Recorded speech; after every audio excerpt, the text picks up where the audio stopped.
É muito bom estar com vocês novamente e hoje para conversarmos com o Dr. Miguel Mastropaulo sobre diagnóstico e tratamento de problemas de coluna. Quem não tem, né, um problema de coluna, é verdade que são 80% da população tem problemas de coluna? Olha, Mônica, a Organização Mundial da Saúde levantou uma estatística dizendo que 80% da população vai ter pelo menos uma crise de coluna que vai deixar incapacitada essa pessoa por pelo menos uma semana.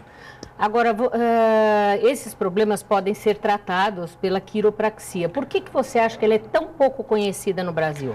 Bom, a quiropraxia ela é pouco conhecida no Brasil, principalmente pela falta de profissionais.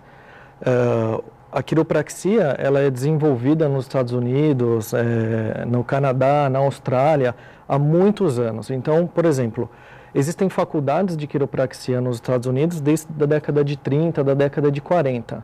A primeira universidade que começou no Brasil, que foram duas, começou no ano 2000. Então, a gente está bem atrasado. Agora, há quanto tempo você é formado seria bacharel, né? Sou bacharel em quiropraxia. Eu me formei no ano de 2005. Então, já são 5 anos que eu estou atuando na área, né, de quiropraxia. E você faz ou já fez cursos fora do Brasil? Então, eu me formei em 2005. Em 2005 mesmo eu saí do Brasil, fui para o Peru trabalhar em uma clínica em Lima de um professor que era australiano. Fiquei lá por quase 2 anos e aí voltei para cá e vim para Santos, né? Agora, Miguel, você já está aqui em Santos há 4, 5 anos, não é? Não, eu estou em Santos há 3 anos. Faz 3 anos que a clínica está aberta. E a clínica, vamos dizer assim, que é lá no Canal 6, ela trata... No Canal 7. Do Canal 7. Ela trata todo tipo de problemas de coluna? Todo tipo de problema de coluna. O problema de coluna, ele pode gerar diversos sintomas. O que a gente mais divulga, o que a gente fala, são as dores de uma maneira em geral, né? São dores na coluna. Agora, quando nós devemos buscar um tratamento quiroprático? Então, é isso que a gente vai falar um pouco hoje, né? As pessoas sempre perguntam qual que é a idade ideal para se começar o tratamento quiroprático. Eu tenho uma tabela que eu fiz... Então, nós vamos pôr a tabela, vou pedir para a Flávia colocar. Nessa tabela, eu separei 90 pacientes, isso foi do ano de 2009, os últimos 90 pacientes de 2009 que eu tive acesso mais fácil.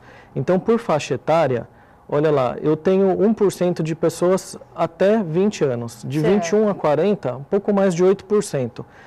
41 a 60 anos são 51% desses 90 pacientes e de 61 a 80, 36%. Então, quer dizer, a maior faixa etária ali está entre 40 e 60 anos. Pode voltar para cá. Então, a pessoa precisaria começar a tratar antes disso? O ideal seria entrar em um tratamento preventivo, porque o problema na coluna, ele começa quando as articulações não funcionam bem e começa a entrar em um processo degenerativo.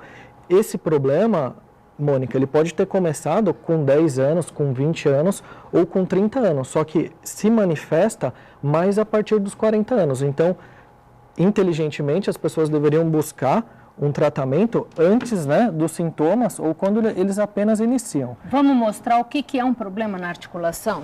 Então, nessa imagem aqui, nesse segmento, que é um segmento da coluna lombar, a gente consegue visualizar os discos, as vértebras, a raiz dos nervos e aqui é a medula, ok? Então, o que acontece? Quando a gente tem um problema que os quiropráticos chamam de subluxação, que é um desvio na articulação ou simplesmente a articulação trava, começa a estragar essa articulação. A primeira coisa que acontece, o disco, ele começa a ressecar. Então, ele é grande no início, é uma cartilagem, aí ele começa a ressecar, isso já gera alguns desconfortos. Sim, fica bem menor, né? Bem menor. E com o passar do tempo, o que acontece? O corpo ele começa a identificar esse ponto como um ponto problemático e começa a depositar cálcio. É onde começa a nascer os bicos de papagaio. O bico de papagaio em si, ele não causa dor, mas ele aponta um local onde existe um mau funcionamento. E o que acontece? Em determinados momentos, esse disco ele escorrega e começa a pressionar a raiz dos nervos. Quando ele pressiona a raiz dos nervos, é que começam a dar os sintomas mais intensos, a pessoa trava, ou a famosa hérnia de disco. Até num estágio bem avançado é onde a articulação ela fecha, ela fusiona. Quer dizer, como se fosse osso com osso aí? Praticamente osso com osso. Isso é um processo de artrose.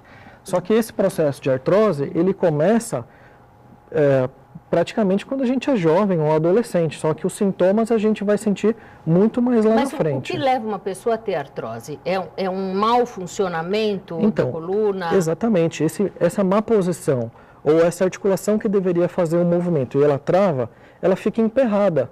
E aí o que acontece? Como a articulação da coluna são muitos segmentos, são 7 vértebras cervicais, 12 dorsais e 5 lombares que fazem movimento de girar, de flexionar e movimentos laterais. Então é muito fácil para que um ponto desse emperre. E a gente quase não sente muito sintoma no início. Vamos ver um outro gráfico? Vou pedir para ser colocado. Então, aí esse gráfico, Mônica, é de localização dos sintomas. Desses 90 pacientes, 67% ali são dores na região cervical. A parte do meio das costas, da parte superior, que é a parte dorsal, 23%, é a que tem menos incidência de dor. E disparado é a região lombar, com 87% desses pacientes apresentam dor na parte lombar. Irradiações são mais de 47%. É importante a gente falar que a irradiação seria quando passa sai do lugar exatamente. E vai para o órgão, para a perna. Para a perna, para o braço, porque o que acontece? Como a função da coluna é proteger o sistema nervoso, quando ela começa a degenerar, ela começa a pressionar o nervo. Então, o que são irradiações? Formigamento, falta de sensibilidade, dores irradiadas, mesmo a famosa ciática. Então, quer dizer, desse grupo que foi buscado, desses 90 pessoas que fizeram tratamento, a maioria, quase 90%, é de dor lombar. É importante ressaltar que quase ninguém, Mônica, tem uma queixa. Ninguém fala assim, eu tenho uma dor na cervical ou eu tenho uma dor lombar.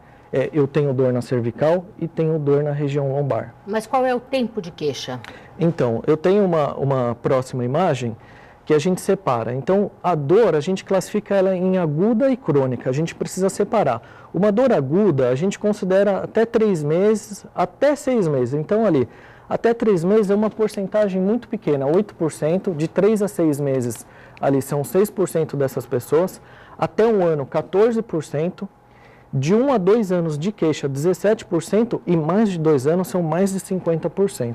Bom, nós vamos falar mais no nosso próximo bloco.